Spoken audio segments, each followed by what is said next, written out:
Hello on the Daily Family. Welcome back to the show. This is your host, Danielle McCleary. And today's episode, I am going to talk about something a little bit different, but still very, very relatable to anybody in business, anybody just in life in general.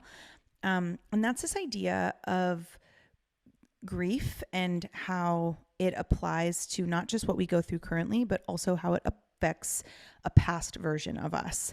And so if this is you and you are currently grieving something, maybe it's a relationship, maybe it's a friendship, maybe it's a job, maybe it's something, or you're just feeling out of body a little bit, then this episode is going to be for you. And I hope that you listen in. Before we get into any of that, I got to share a new Hype You update for you. Hype You Media is a podcast network that myself and my business partner Chase started. And we are full of the best shows. And that list is only growing. But currently, our lineup of other shows is so great and has so many valuable pieces of content and things to think of. And our hosts are the best. And I'm biased, absolutely.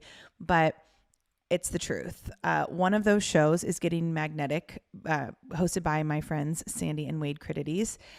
They are definitely the types of people that you want in your life. Like my life got better when I got to know them on their podcast. It's very similar to mine in energy, but they're obviously different people and they talk about business and they talk about love and beyond. And this month they're focusing on empowering different types of entrepreneurship through their own personal experiences and stories. It's a really good series that they have planned for their podcast. Their energy is absolutely 100% contagious. And I think that anybody who is in entrepreneurship, just hearing stories of other entrepreneurs is such a motivating, encouraging, and confirming thing. So go listen to Getting Magnetic. I'm going to drop a link in our show notes and then you can go and find it easier. But let's get on to this episode. So the past week or so, I've had the honor, and although it's like it's not a good situation, and I have had the honor of supporting a friend of mine through, I think probably what will be looked back on as one of the more challenging times of their life for a multitude of reasons. And without going into too many details, obviously, about what they are going through, because that is not my story to tell, it's brought up a lot for me in the past couple weeks around old versions of myself. And it's so cool to see someone who is farther along in their healing journey than I was when I went through something similar. And that has been a really cool part of supporting my friend through this time in their life. I've also been talking to my astrologer lately. And one of the things that is coming up is around past versions of myself, or the past in general, and just how I relate to the past and how aware I am of the past and old patterns and old ways of thinking and old ways of doing and being. And so it doesn't surprise me that I'm supporting somebody through something that is triggering parts of my past. But it also is super confirming and eye-opening. And one of the things that I've realized, and this is something that my friend and I have talked about, this is also something that I've spoken about inside of my mastermind a lot, is this idea of grief or mourning or feelings of loss or feelings of anger or feelings of rage or feelings of confusion or doubt or fear. Yes, whatever is currently happening in your life, you will feel whatever feelings are associated with that event, of course. And that is very much happening in the now, and it's due to present day circumstances. That absolutely is part of it. And I think what we forget is that oftentimes a lot of the grief or anger or confusion or fear or sadness or loneliness or deep loss that we are feeling is due to mourning or grieving an older version of us, a version of us that maybe we had thought like no longer existed, but had never been faced with it up close and personal. And maybe now for the first time, we're realizing just how much we are not that old version of ourselves anymore. And yes, growth is beautiful. Yes, setting new boundaries in your life, beautiful, a good thing. Yes, raising your standards and, not allowing, not being available for certain things or certain ways that the people treat you or certain circumstances, becoming unavailable for things as you continue to grow. Super beneficial and amazing and lonely as fuck. It really is a very lonely thing because when we're going through something in the current, it's almost like we wish we were still an old version of ourselves. And it's not like we actually feel this way. It's subconsciously, we are almost wishing that we were that old version of ourselves who would just put up with it or deal with it or do what I used to do in the past is just try to fix everyone. So when something would happen, I would take it on my responsibility to fix the situation, even if it had nothing to do with me. And that in the moment when you're going through something almost feels like it would be the easier option. However, you are no longer that person. You do no longer have availability for that kind of toxicity in your life. And because of that, your life is going to now dramatically change because you are different, because you are no longer available for that. When even if in the past you were available for that, you are no longer available for that. So it can feel horrible and there can be a little bit of, or a lot of bit of grieving those older versions of us.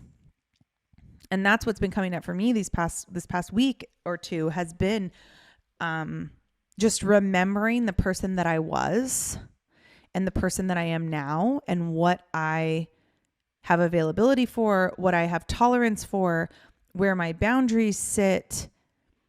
I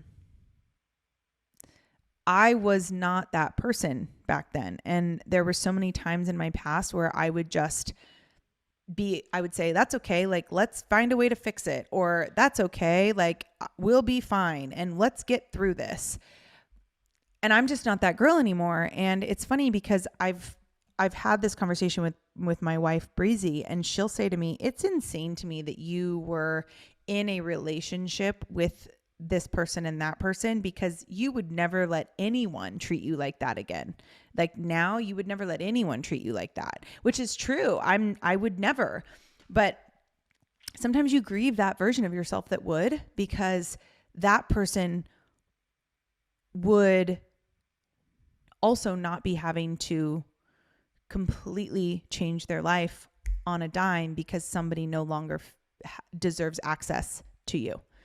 And my friend is dealing with something very, very challenging, and their whole life is about to change, and their whole life is about to kind of do a 180.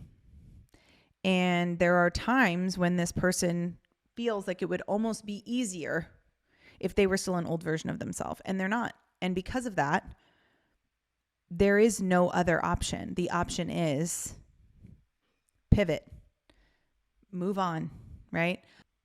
And that's just, that can be hard. And I think we need to give ourselves space for that feeling, and also don't give in to that feeling. Because I think what happens is, because we're grieving that older version of ourselves, sometimes our ego will win. And when we start to grieve that old version of ourselves and have that thought of, maybe it would just be easier to just let it go, or maybe it would be easier to just settle, or maybe it would be easier to just act like it didn't happen, or maybe it would just be easier to push aside what I need. I'm strong enough to get through it. Like, I'll be fine. Maybe that would just be easier. And then what your ego does is it gets like a hold of that information and it goes, oh, okay, that's how we stay here. That's how we stay safe. Because if you think about it, like the kind of growth where you go, I'm sorry, but you no longer have access to my light because my access to my light is a privilege and you no longer deserve it. That is growth, like to the infinite degree. That is growth. And your ego's afraid of growth because it's never been there. And it's like this new version of you that has never existed before. So naturally your ego, which wants to keep you safe, AKA in the same spot, is going to hear, oh, well, maybe it would just be easier if, and go, bingo, that's the angle that we're going to go on. That's how we're going to do this. And then every chance it gets, it's going to show you proof that you should just settle or fix things or let it go or compromise your own standards for something else. And I want you to know that that is not the right answer.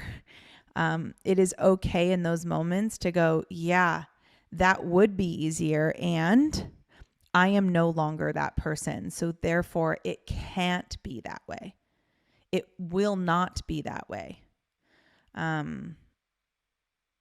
Because if I am a person who has these boundaries and these requirements for the people in my life who have access to me, and this situation or this person or these circumstances no longer fill those requirements, then there is no other choice but to cut the tie, energetically cord cut, and move on.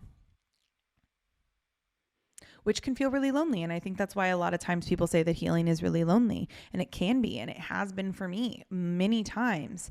And what I can tell you is on the other side of loneliness is some of the most abundant, truest, deepest, most loving relationships you will ever have. And the proof that my friend is actually experiencing that as well in real time is the fact that there is a cohort around this person full of support, but not the kind of support that just tells them what they want to hear, but instead tells them what they need to hear to be the strongest version of themselves. And I am that person for my friend who is not just going to say what would feel good to hear, but is going to say what needs to be said in order for strength to prevail. And that's just proof that the price went up. The standard went up. And so if this is resonating with you, the advice that I give you is let that new version of you drive. Even if you're a little scared because you're a kind of a passenger princess, you're a backseat driver, and you like to be in charge, maybe just let this new version of you drive for a little while. And don't try to, if you think about it like a road trip, you're not just like Louisiana to Los Angeles in one day. There's every single day is going to be a new adventure. Every single day there's going to be something else to see. Every single day there's going to be an obstacle to avoid on the road. And I think if we just take it one step at a time, one day at a time, one happy moment at a time, eventually, although you won't realize it necessarily while it's happening, but eventually you will end up in Los Angeles and you'll be able to go, wow, we just spent the last 10 days driving and it didn't even feel like that because we were so present and in the moment. And so if you're feeling this way and you're like, oh my gosh, yeah, I am grieving an old version of myself. And then that feeling of like, I have to fix it comes in. I'm going to say pause. Don't try to fix it. Just let this new version of you continue to drive. And when you feel lonely, take one step towards happiness. What is one thing you can do to feel more joyful, to feel more included, to feel more involved? Is it a dance class? Is it going to work in a coffee shop today? Is it lunch with a friend? If you are resonating with this and you wake up and you have like sadness or just general lethargy, because by the way, healing and sticking to a new version of yourself is exhausting, right? Driving the whole way from Arizona or from Louisiana to California and not ever letting someone else drive, exhausting. Worth it, but exhausting. And so let that version of you drive. And if the feelings of sadness kick in or lethargy kick in, what's one thing you can do to get more energy today? Is it a hot shower? Is it a cold shower? Is it a dance class? Is it a snuggling your children? Is it going out to breakfast? Is it switching up your scenery? Is it going on an actual road trip? Is it taking a vacation? What is one thing you can do today to feel better? And then the next day, take it one day at a time. If you still wake up and you're feeling something other than neutral or joy, what is one thing you can do to feel better? And just take it one day at a time, because when you look back on this all these years later, I'm looking back on all of the things the versions of myself that used to exist, that would put up with toxic people or places or things or circumstances, or would bend myself to fit into the box that other people projected onto me. Every time I look back on that, I go, damn, I'm so glad that I took one step at a time. I put one foot in front of the other, and now this new version of me exists. And there's going to be a new version, even more in the future. Like, there's going to be a new version of us all the time. And just trusting that that is the process, and that all of this shit that we have to go through as humans is for us, because when it's for us, it's contributing to the ultimate version of ourselves that we are on this life journey to become. And it's not happening to us, even though it can feel that way. And in the long run, the easiest option is not falling back into an old version of yourself. So I know this was not business specific, but one of the things that I have been thinking a lot about lately is that like I said, I didn't have a cohort around me when I got a divorce, or when I broke up with my son's dad, or when I quit jobs. Like, I didn't have the cohort around me that I have now. And I've spent a lot of time building that. And, ultimately, like, that has evolved into business coaching and life stuff and like life transformation work. But ultimately, what I do and what I am here to do is help people lead themselves epically, and to take their power back, and to see themselves in the greatness, in all of the greatness and the fullest expression that they are. That's what I'm here for. That's what I do. And I do that in a lot of different ways, but it's not just business. And so I am always open to working with people who are going through life transitions. You do not have to have a business to work with me. There are different programs that would be better for you than others. But I do have a real passion for helping people stand in their power firmly against all odds. And it's an honor to be able to do that for my friend in this season of their life. And I would love to do that for you as well. So on that note, I hope you have a beautiful rest of your day. We'll be back on Friday with another episode, and I love ya. Bye.